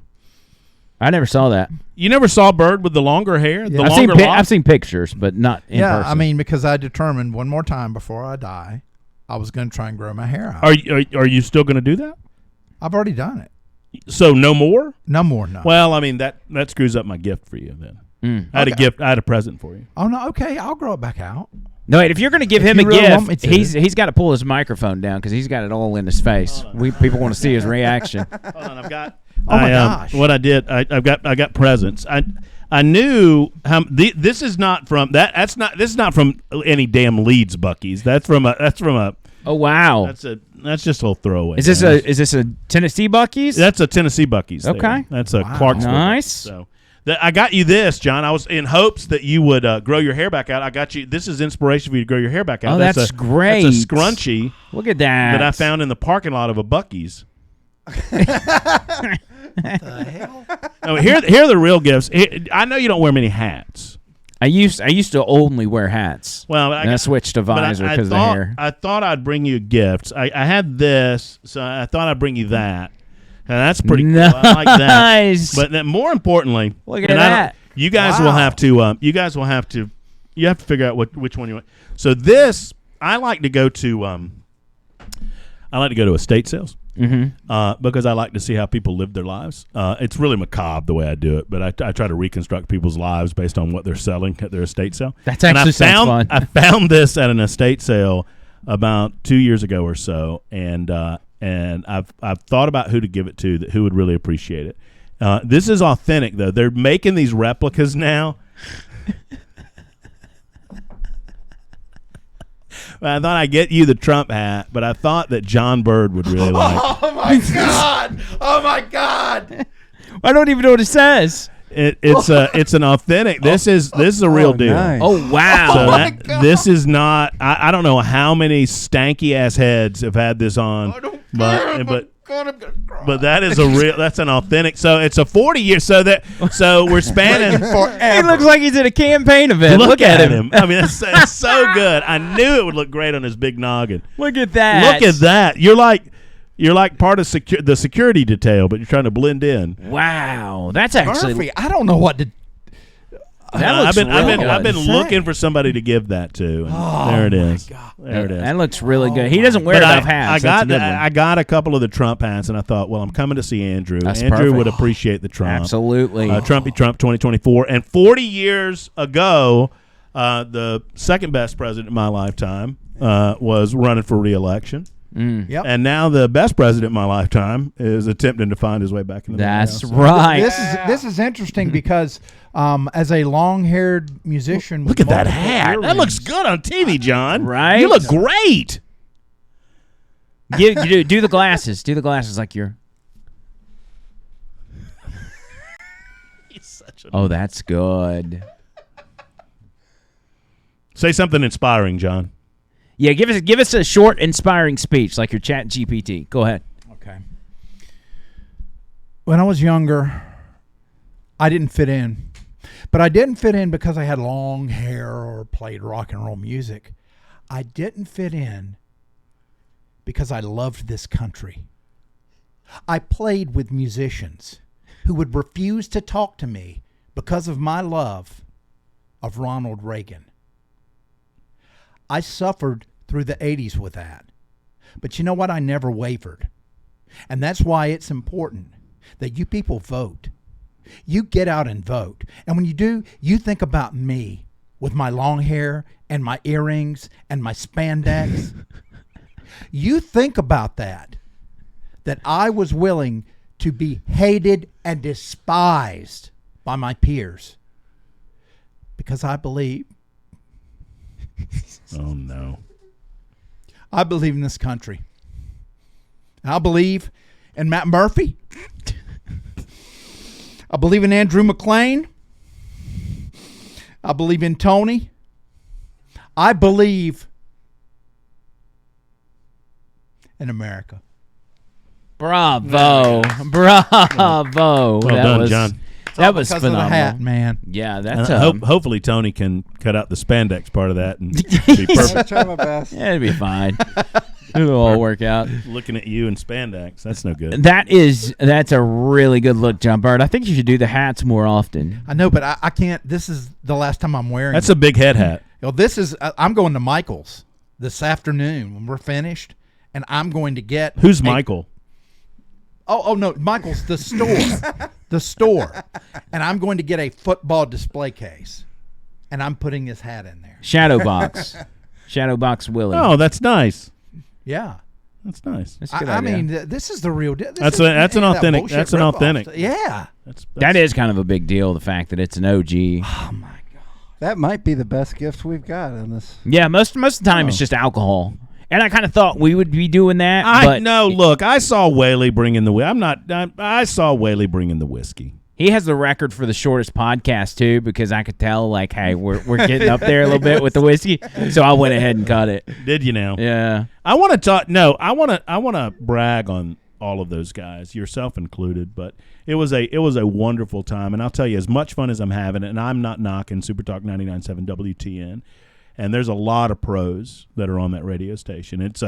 And for those who don't know, I mean, very much like Talk 99.5. I mean, it's live and local all day. They start at 5 a.m. in the morning, go to 7 o'clock at night. You know, so it's 14 hours a day of live and local content, and then it goes into Levin or whatnot. And they're great guys, but you cannot replicate what came together naturally, what managed to come together naturally with Talk 99.5. And it was a lot of background hard work that went into it, and a lot of, you know, what some would suggest were shenanigans and whatever that went into what we did, yeah. and how we managed to accomplish bringing those personalities together. But it was a lot of different personalities that had known one another and had developed friendships outside of work. And then when you get into the work setting, you can't create those friendships on the back end. They have to exist already on the front end. And because they did, it was, I mean, I'm not knocking what it is now. I'm not saying any of that. Right. But that effort, the first 2 years, because you combined us trying to take down the Titan that exists, the Heritage News Talk that exists, the Rush Limbaugh station that existed.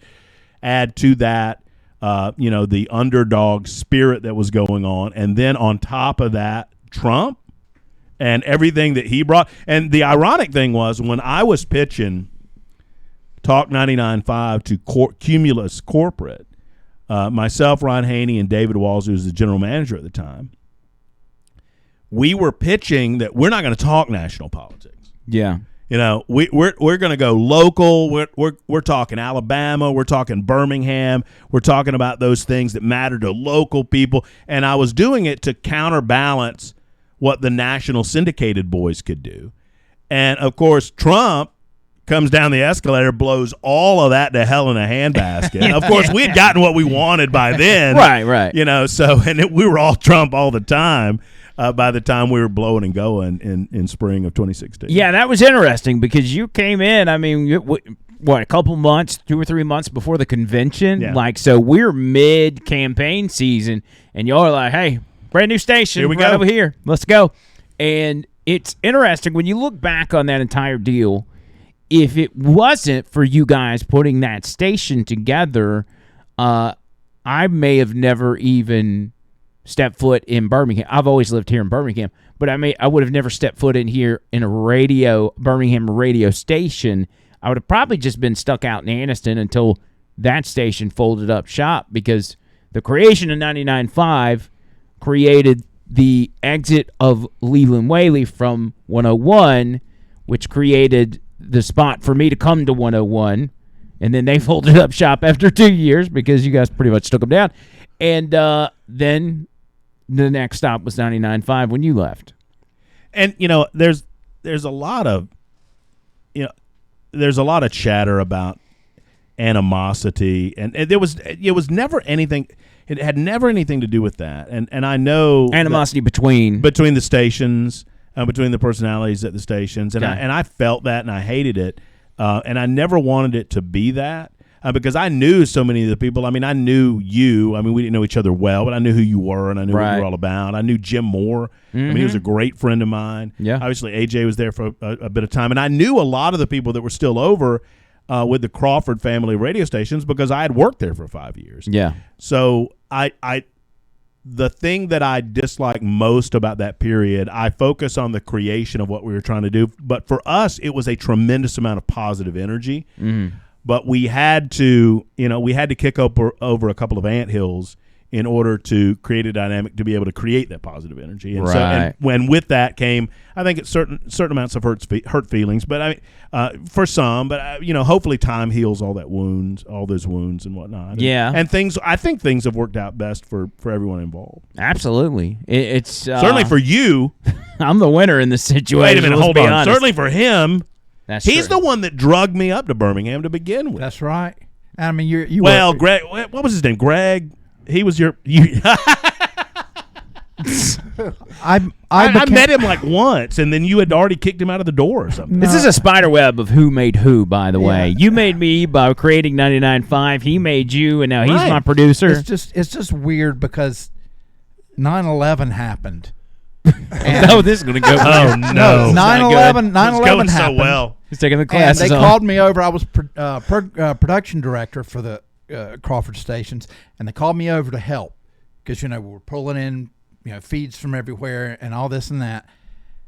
And then God bless him. I mean, really, God bless him. Greg comes in and he's taking orders. Says, "I'm going to go get donuts for everybody." During 9/11.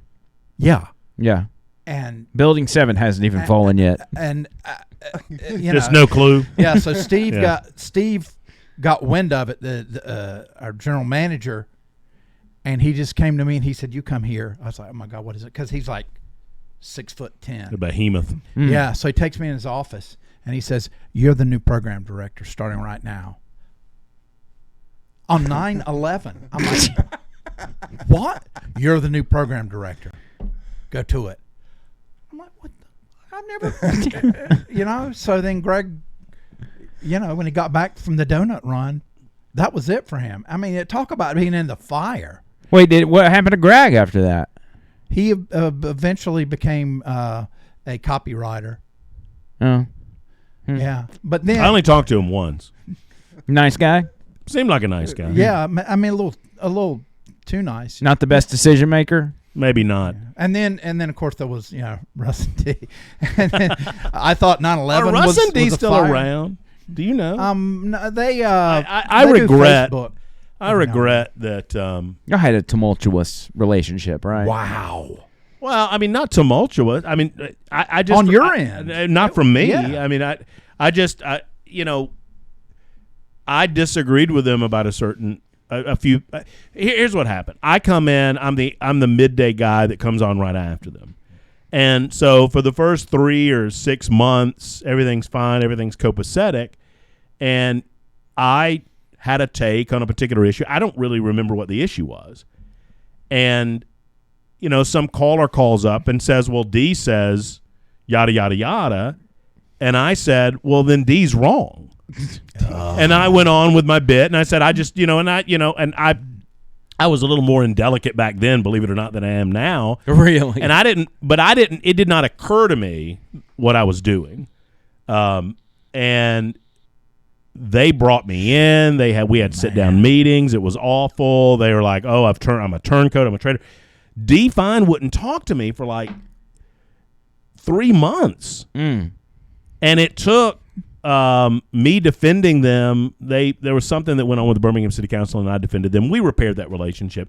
What really broke it off was when they were let go. I don't understand the backstories about why all of that happened. I was just a little itty bitty cog in the grand scheme of life, but I remember they got let go from Crawford. I was doing afternoons at the time, and Russ called me, and he, if his memory's correct, I remember this. He called me and said, as you've heard, we've been let go, and I said, I'm very sorry to hear that. I'm sorry, man. It's I hate it.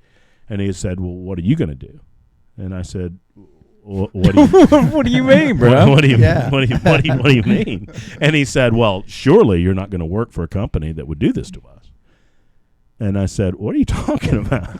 Yeah, I mean, I'm like 30 or whatever. And not like the company like shot and killed you, right? Just let you go. And he said, "Are you going to continue to work there?" And I said, "Yeah, I've got to pay the rent, man."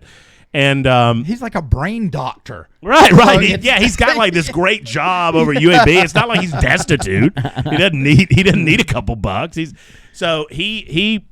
pretty much said that, I should quit in solidarity with them, and I did not do that. And that's the last conversation I've ever had with Russ or D. Did anything else come of that, or is that was the end of them? I remember they presented a lot of theories online and to their. I mean, they were very popular, and they had a lot of people that believed in them. And so they were presenting a lot of theories about why they got fired. And I was getting a lot of that heat in the afternoons. I mean, a lot of it. Yeah. And so finally I went, after a couple of weeks, I went to Steve Arm because I was told that I was not allowed to talk about it on the radio. So that's good radio.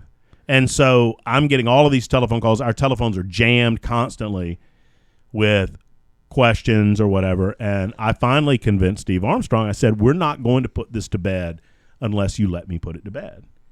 And so one Friday he allowed it to happen, and I said, "Okay, I know a lot of you are still hurting about Russ and D no longer being on the station. This is your shot. You got 4 hours. Let's go." So we're gonna do it from I think I was on from 2 to 6. We're gonna do 2 to 6, anything and everything. Ask me anything and everything. I'll tell you what I can. I'll tell you when I can't, and we're done with it. That's good radio, my friend. Mm-hmm. And we did it, and because to his credit, I finally convinced Steve because he thought it would die off, and I said it's not going to die off until we address it. Yeah, and at least to be as honest as we can with the audience, because in our world, it's a job just like anybody else's job, right? But we create this family dynamic that we feel and we sense and we know is there, but we never see it. Yeah. Right? And I think we have to be so respectful of that when something internally within the family changes. When somebody leaves or somebody has something that happens in their personal life, I think it's important that you are respectful of the family that you've created, your radio family. To let them know them know what's going on, let them know what happened, because we beg for that relationship. We want that relationship. We cultivate that relationship. And then to just pretend that it's business when it's convenient for us doesn't work. Yeah, because on our end, it's like, it may be an abrupt firing or somebody leaving, and you're like, that sucks. But then out here, the people who have been listening to this person or this show, they're devastated and they're completely in the dark, and they've got all these questions that can't be answered any other way other than you telling them what happened. So I feel like back radio used to be like you were describing it, like, hey, let's not say anything about it. Oh, yeah. I feel like now we could just say it, right? I mean, I don't think it'd be that big of a deal. I'm in the business of asking forgiveness so far. I haven't ever really been in trouble.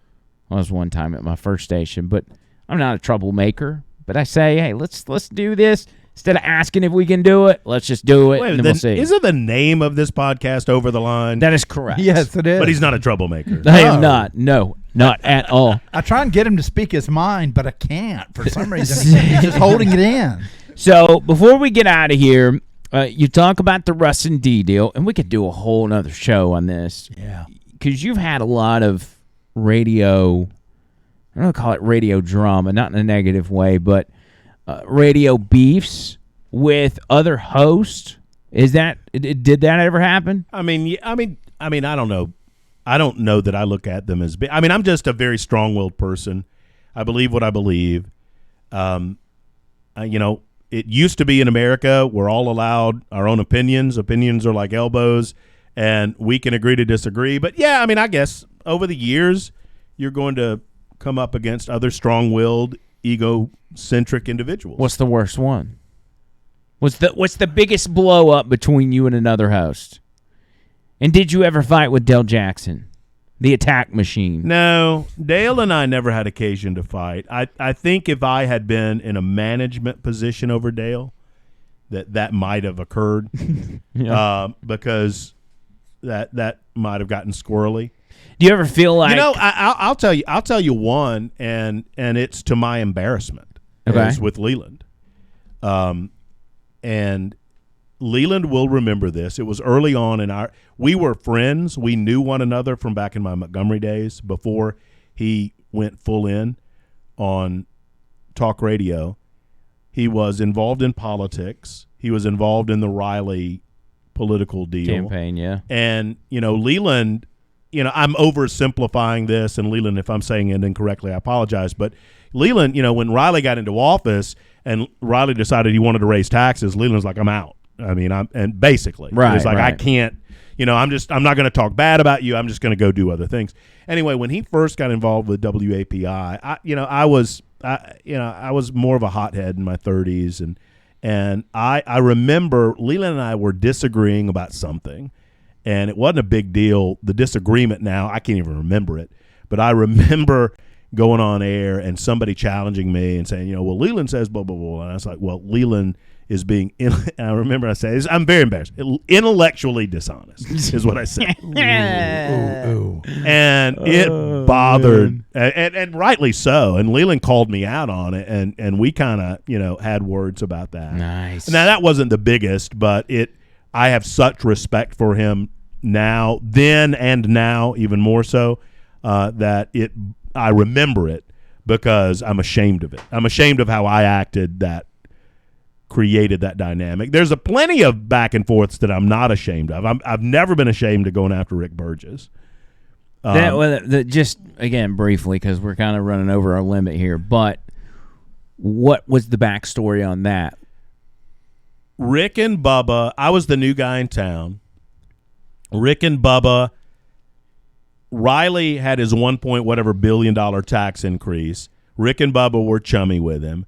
They were entering the world of politics. I challenged them that they didn't know what the hell they were talking about, and they could come down anytime. At the time that this was going, and so they brought me up on their show, which was the point, right? Are you on the same building? We're in the same building, but we weren't working for the same company, obviously. They were on the top floor. We were on the bottom floor. Yeah. Gotcha. And they brought me up on their huge syndicated radio show, and I'm the new guy from 9 to noon. So I thought this was a huge win.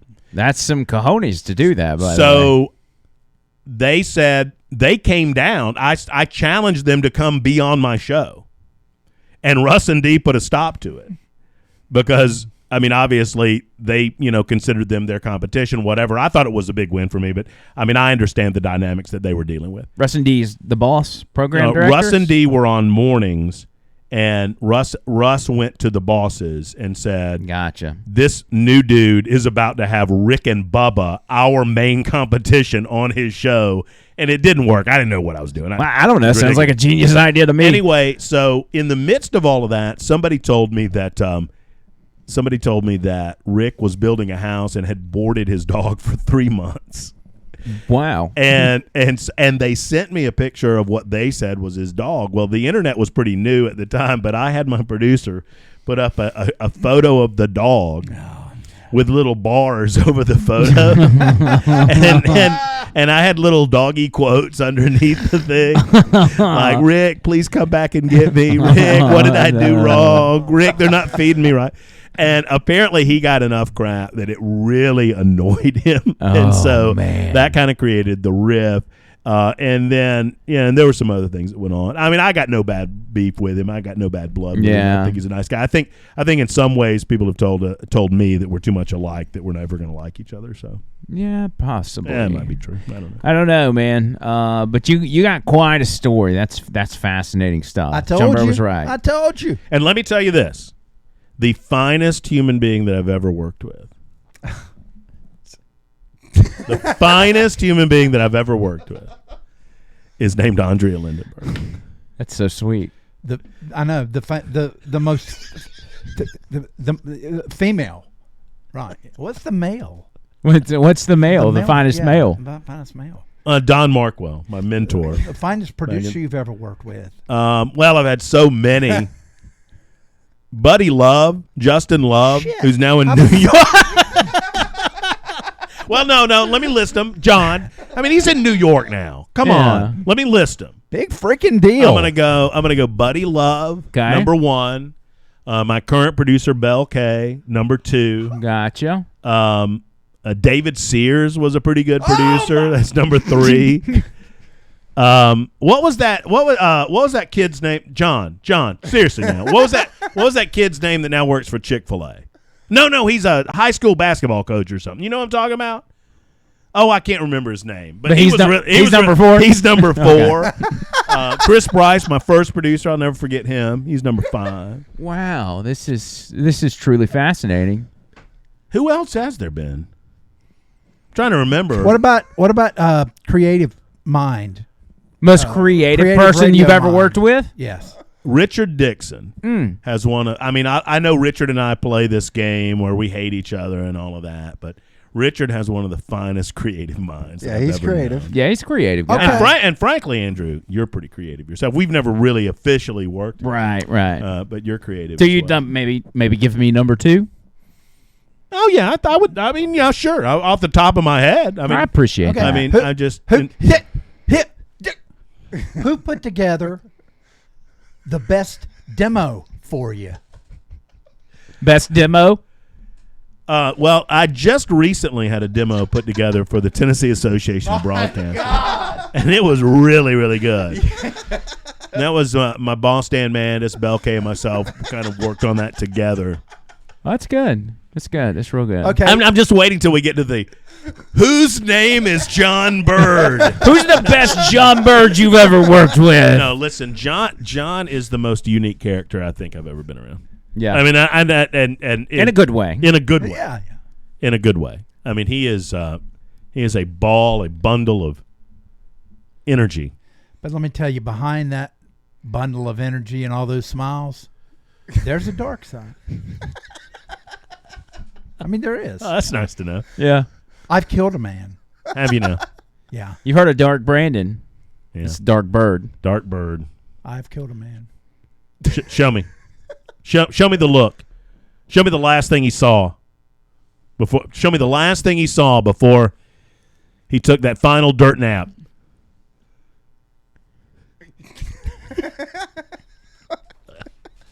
If that's what I saw, I'd want to die too. Exactly. Yeah, I think I died a little inside. Just No, I watching mean that. John's a fabulous guy.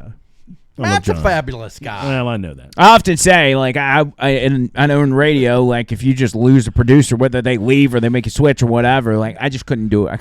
We couldn't do the show we're doing now and have the success we have now if it weren't for him being the producer. Well, and you and John, we had John walked into a dynamic that unfortunately got hijacked by COVID. Yes. But I was very much interested in creating a producer dynamic that I always saw with Leland and AJ. Yeah. I liked that.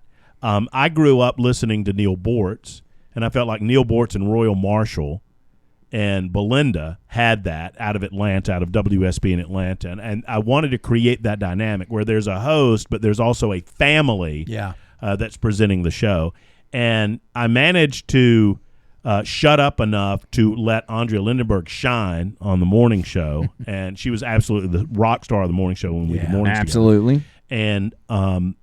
And so we wanted to bring John into that dynamic, and COVID kind of screwed everything up. Yeah, and then I'm one of two people. It's me and Valerie Vining in a building. She's doing news in the newsroom, and I've got my little Kindle, and we're Zooming, and there's Matt. And there's Ani on the little tiny screen. That's where I met John Bird by filling in for you during COVID. So it was me, Lindenberg, and him on Zoom. It's the first time I ever met him. It's probably the best. It was a pretty good It was probably interaction. a highlight of your It was John good. Bird experience. It was great. He was a super nice All guy. downhill from there. Well, I guess before we get out of here, Tony Gump, I know you've been quiet over there. You got any final words? I've been letting you guys talk, but I never really got to formally thank Matt because I met him right after COVID, January 2021, and I asked him all about you, and he promised me as well that you were going to get that position. So thank Look at you, Matt. you. Look at that. There you go. I remember him asking that too. Anything you want to leave people with? Anything you didn't leave on the table? I just anybody that I just thank people. Everything that I do is built. Everything that I've ever done or was able to do is built upon wonderful people. And for a long time, when you get into a business like this, an entertainment business, at least for me, it was all about me. And it was never fulfilling until I flipped the script and it became about the people that either listen or the people that you interact with on a regular basis or the people that you manage to impact through what we try to do on the radio, even if you don't meet them, even if you don't talk to them. And if I leave anyone with a message, it's that the moment that you're able to make it about someone else and not about yourself is a moment of true fulfillment, and it will greatly enhance your enjoyment of whatever you're doing and your life more broadly. And that's what I'll leave. Wow, that's big. That's heavy, as a matter of fact. John Bird. Speaking of heavy.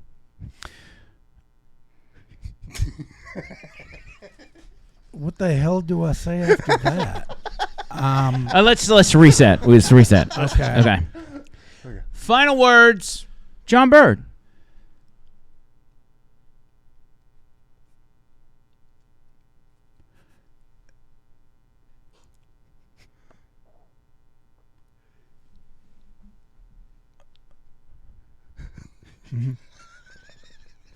That's so well spoken. Is that it? It's really. That's it. Okay. I don't. it really. I think John Bird said more right then than I've said in an hour and a half. I think that's exactly right. Speechless. Really special, John. Thank you for those non-words. Thank you. Thank you for those non-words.